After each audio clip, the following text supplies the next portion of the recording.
So hello everyone, मैं Sachin Sharma all exam place पर आप सभी दोस्तों का बहुत स्वागत करता हूं। दोस्तों, आप जैसे छात्रों के जन आंदोलन ने सरकार को वैकेंसी निकालने पर मजबूर कर दिया और आगामी 15 दिसंबर से आपकी परीक्षाएं आयोजित कराने की घोषणा की हुई है। इसी के चलते हमने आरआरबी, एनटीपीसी और रेलवे ग्रुप डी एग्जाम के छात्रों के लिए एक सीरीज शुरू की है, जिसमें हम रेलवे एग्जाम में पूछे गए प्रीवियस ईयर के जीके और जीएस के क्वेश्चंस का डिस्कशन कर रहे हैं। आपकी तैयारी को बेहतर बनाना और आपका सिलेक्शन ही हमारे चैनल का उद्देश्य है। दोस्तों, कई बार ऐसा होता है कि आपकी परीक्षाओं में जो प्रीवियस ईयर के क्वेश्चंस होते हैं डायरेक्ट ही उठा करके आपके एग्जाम्स में पूछ लिए जाते हैं। तो इस हिसाब से जो है इन क्वेश्चंस को जानना हमारे लिए बेहद जरूरी हो जाता है। वीडियो को शुरू करने से पहले आपको बता देना चाहता हूं कि अगर आप एमपी पुलिस की तैयारी कर रहे हैं तो ऑल एग्जाम प्लेस आपके लिए लाया है एमपी पुलिस का कोर्स।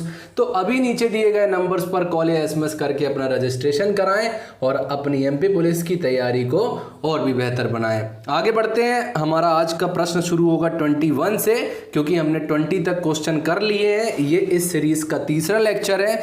तो हमारा 21 नंबर का क्वेश्चन है कि नर्तकी की कांस्य प्रतिमा किस स्थान पर पाई गई है। दोस्तों, मोहनजोदाड़ो जो है यहाँ से नर्तकी की कांस्य प्रतिमा पाई गई है। मोहनजोदाड़ो की बात करें तो वर्तमान पाकिस्तान में सिंधु नदी के किनारे बसा हुआ करीब 4000 साल पुराना ऐतिहासिक स्थल है ये। इसकी खोज की बात करें तो ज़्यादा समय नहीं हुआ दोस्तों, लगभग 100 साल पहले ही इसकी खोज हुई होगी। और ये दुनिया के प्राचीनतम सभ्यताओं में से एक सभ्यता है, जो कि सिंधु घाटी सभ्यता का एक प्रमुख शहर रहा था। मोहनजोदाड़ो के अर्थ की बात करें तो इसका अर्थ होता है मुर्दों का टीला या मृतकों का टीला, भी कहीं कहीं आपको पढ़ने मिल जाता है। मोहनजोदाड़ो जो था दोस्तों, ये योजनाबद्ध तरीके से बनाया गया एक शानदार शहर था, जिसमें अविश्वसनीय तरीके की सारी सुख सुविधाएं मौजूद थी। यहाँ के घर जो थे ये पक्की ईंटों से बने थे। यहाँ पर स्नानागार मिले हैं। यहाँ पर जो है शौचालय के अवशेष भी पाए गए हैं। यहाँ पर जल निकासी के लिए बड़े नाले बने हुए थे, जिन्हें ईंटों से ढका गया था और ये सड़कों के बीच से होकर गुजरते थे। तो बहुत ही स्ट्रक्चर्ड बेस से जो है यहाँ के लोग जो थे ये रहा करते थे।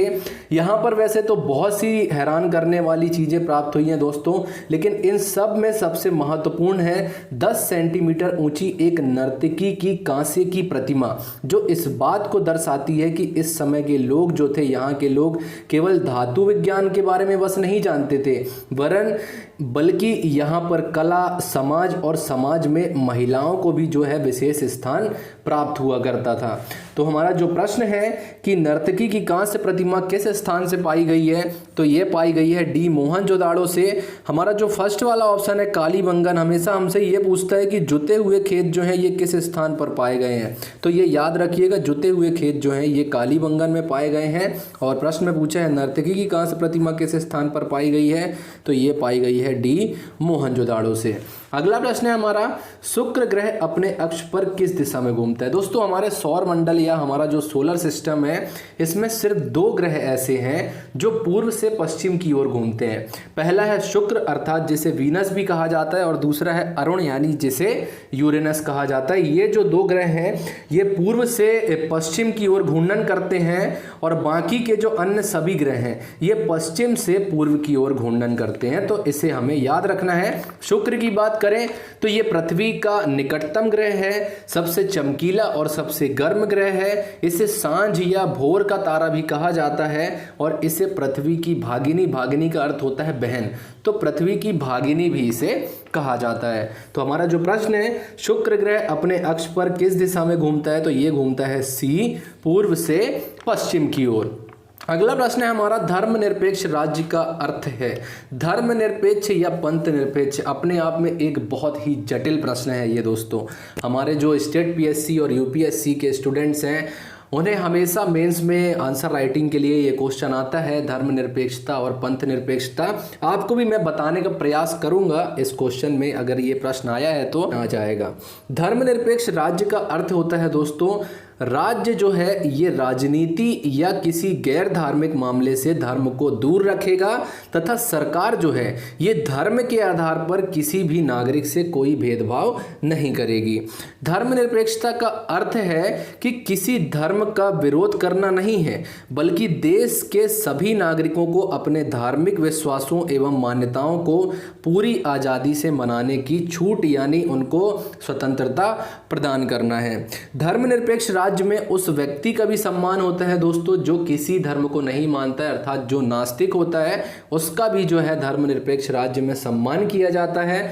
धर्मनिरपेक्षता दोस्तों बेसिकली ये पश्चिमी देशों से आया हुआ शब्द है और इसे जो है हमने अपने संविधान में अपनाया हुआ है। भारतीय संविधान में धर्मनिरपेक्षता को पुनः प्रतिस्थापित करते हुए 42वें संविधान संशोधन अधिनियम 1976 द्वारा इसकी प्रस्तावना में धर्मनिरपेक्षता के स्थान पर पंथ निरपेक्षता शब्द जो है ये जोड़ दिया गया था। पंथ निरपेक्षता की हम बात करें दोस्तों तो इसका अर्थ है कि भारत सरकार धर्म के मामले में तटस्थ रहेगी और इसका अपना कोई धर्म या पंथ नहीं होगा। देश के सभी नागरिकों को अपनी इच्छा के अनुसार धार्मिक उपासना का अधिकार होगा। भारत सरकार जो रहेगी ये ना तो किसी धार्मिक पंथ का पक्ष लेगी या किसी धार्मिक पक्ष को प्रमोट करेगी और भारत सरकार जो है ये ना ही किसी धार्मिक पंथ का या धार्मिक पंथ को मानने वालों का विरोध करेगी। हमारा संविधान दोस्तों किसी धर्म विशेष से जुड़ा हुआ नहीं है, अतः यहाँ पर धर्मनिरपेक्षता से आशय सुरक्षा से है।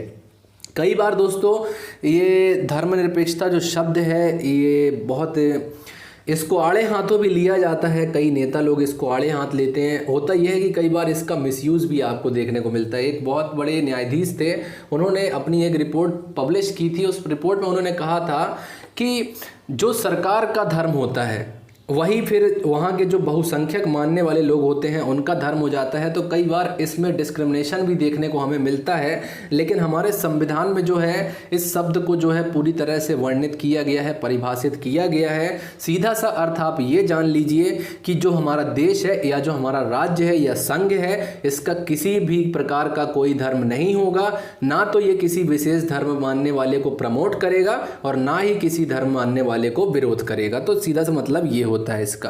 प्रश्न में हमसे पूछा है कि धर्मनिरपेक्ष राज्य का अर्थ क्या है, तो धर्मनिरपेक्ष राज्य का अर्थ है डी सुरक्षित, सुरक्षा है। अगला प्रश्न है हमारा दुनिया का सर्वोच्च शिखर है। दोस्तों माउंट एवरेस्ट शिखर जो है ये हिमालय में अवस्थित है और ये विश्व की सबसे ऊंची चोटी है। इसकी ऊंचाई की बात करें दोस्तों तो इसकी ऊंचाई लगभग 8848 मीटर है और वर्तमान में ये नेपाल के हिस्से में आता है। कुछ दिनों पहले जो नेपाल के प्रधानमंत्री हैं KP शर्मा ओली जी, इन्होंने पुनः एक बार फिर से जो माउंट एवरेस्ट है इसकी हाइट को नापने के लिए एक दल भेजा हुआ है। और क्योंकि हिमालय दोस्तों एक नवीन पर्वत है, अगर विश्व में आपसे पूछा जाए कि विश्व की नवीनतम पर्वत श्रृंखलाएं कौन सी है तो ये है हिमालय, क्योंकि हिमालय में ही विश्व की सबसे ऊंची चोटियां अवस्थित हैं। और आपको विश्व की सभी ऊंची चोटियां जो है टॉप 10 भी अगर मैं बात करूं तो टॉप 10 भी आपको जो है हिमालय में ही देखने को मिलेंगी। प्रश्न में पूछा है दुनिया का सर्वोच्च शिखर कौन सा है, तो ये है डी माउंट एवरेस्ट। हमारा अगला प्रश्न है यदि संसद अनुमोदन नहीं करती है तो अध्यादेश की अधिकतम अवधि क्या होगी। दोस्तों संविधान का जो अनुच्छेद 123 है इसके तहत हमारे जो माननीय राष्ट्रपति महोदय हैं देश के, इनके पास संसद के सत्र ना होने की स्थिति में अध्यादेश जारी करने की शक्ति प्राप्त होती है। आप सभी को पता होगा संसद जो है जब इसका सत्र नहीं होता है, कोई ऐसी आपदा आ जाती है या फिर कोई ऐसी स्थिति उत्पन्न हो जाती है कि तुरंत में हमें कोई कानून बनाना है और उसको पूरे देश में लागू करना है, तो इस स्थिति में जो हमारे राष्ट्रपति महोदय हैं वो इस अनुच्छेद के तहत जो है अध्यादेश को लागू करते हैं या अध्यादेश को जारी करते हैं। अध्यादेश की शक्ति की बात करें दोस्तों तो संसद द्वारा बनाए गए कानून के बराबर ही इसकी शक्ति होती है और ये जो है तत्काल प्रभाव से लागू हो जाता है। अध्यादेश जारी हो जाने के बाद इसे 6 सप्ताह के भीतर संसद द्वारा अनुमोदित किया जाना आवश्यक होता है।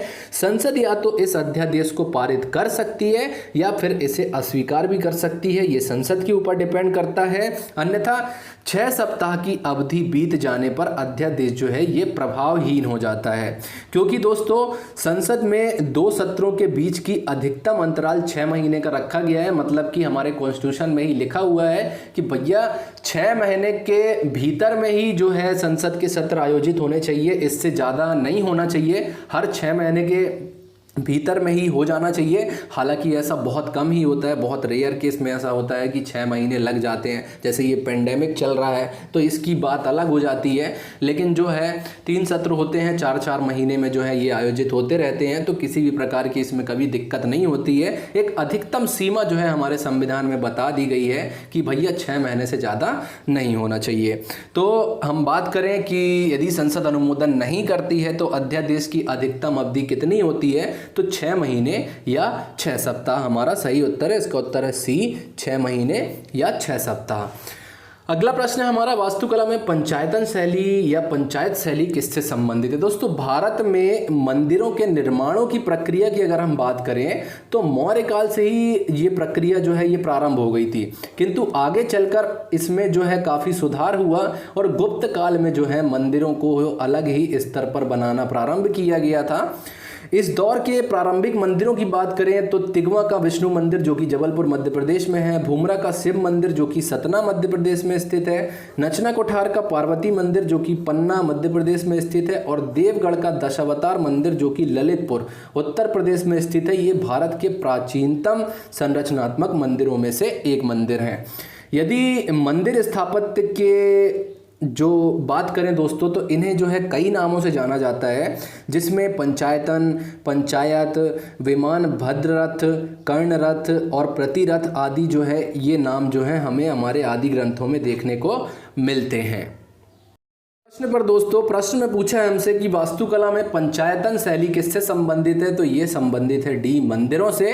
अगला प्रश्न है हमारा, भारत के किस राज्य में शिवराय पहाड़ियां स्थित हैं? दोस्तों, शिवराय पहाड़ियां ये तमिलनाडु राज्य में स्थित है जो कि पूर्वी घाट का हिस्सा है। इसके अलावा पूर्वी घाट में आपको जावेड़ी, विलगिरी, रंगन की पहाड़ियां भी जो है देखने को मिल जाएंगी। तो ये क्वेश्चंस भी जो है आपसे परीक्षाओं में पूछ लिए जाते हैं। ये ज्योग्राफी का पार्ट है। प्रश्न में पूछा है किस राज्य में शिवराय पहाड़ियां स्थित है, तो ये स्थित है सी, तमिलनाडु में। अगला प्रश्न है हमारा कि पाल साम्राज्य का संस्थापक कौन था? दोस्तों, पाल वंश का संस्थापक गोपाल था और 750 ईस्वी में इसने इस वंश की स्थापना की थी। इस वंश की राजधानी जो थी दोस्तों ये थी मुंगेर और गोपाल जो था ये बौद्ध धर्म का अनुयायी था। इसने जो है उदंतपुरी विश्वविद्यालय की स्थापना की थी। ये क्वेश्चन भी परीक्षाओं में पूछा जा चुका है। धर्मपाल, देवपाल, नारायणपाल, महिपाल, नयनपाल आदि जो थे ये पाल वंश के प्रमुख शासक थे। तो हमारा जो प्रश्न है इसका सही उत्तर है डी, गोपाल। अगला प्रश्न है हमारा, ट्रॉफी के संबंध में एमवीपी का पूरा नाम क्या है? दोस्तों, हिंदी में पूछा है ये। वैसे तो एमवीपी का आप सभी को पता होगा, पबजी खेलने वाले थे आप, मोस्ट वैल्यूएबल प्लेयर होता है और हिंदी में इसे बोला जाता है सी, अधिकांश मूल्यवान खिलाड़ी। तो एमवीपी का मतलब होता है मोस्ट वैल्यूएबल प्लेयर। तो हमारा सही उत्तर है सी, अधिकांश मूल्यवान खिलाड़ी। अगला प्रश्न है हमारा कि मिलिंद पन्हा पाठ किससे संबंधित है? दोस्तों, मिलिंद पन्हा एक पाली ग्रंथ है। इस ग्रंथ में जो यूनानी शासक था मिनांडर और बौद्ध भिक्षु थे नागसेन, इनके बीच की वार्तालाप का वर्णन किया गया है। इस ग्रंथ में महान बौद्ध भिक्षु नागसेन जो हैं ये राजा मिनांडर के द्वारा पूछे गए प्रश्नों का उत्तर देते हैं और कहा जाता है कि इसके बाद मिनांडर ने अपना राज्य अपने पुत्र को सौंप दिया और बौद्ध धर्म ग्रहण कर लिया और बौद्ध भिक्षु बन गया, यानी एक अहर्त बन गया। अहर्त का मतलब होता है बौद्ध भिक्षु। ये प्रश्न भी आपसे पूछा है परीक्षाओं में, तो इस टर्म को भी हमें याद रखना है।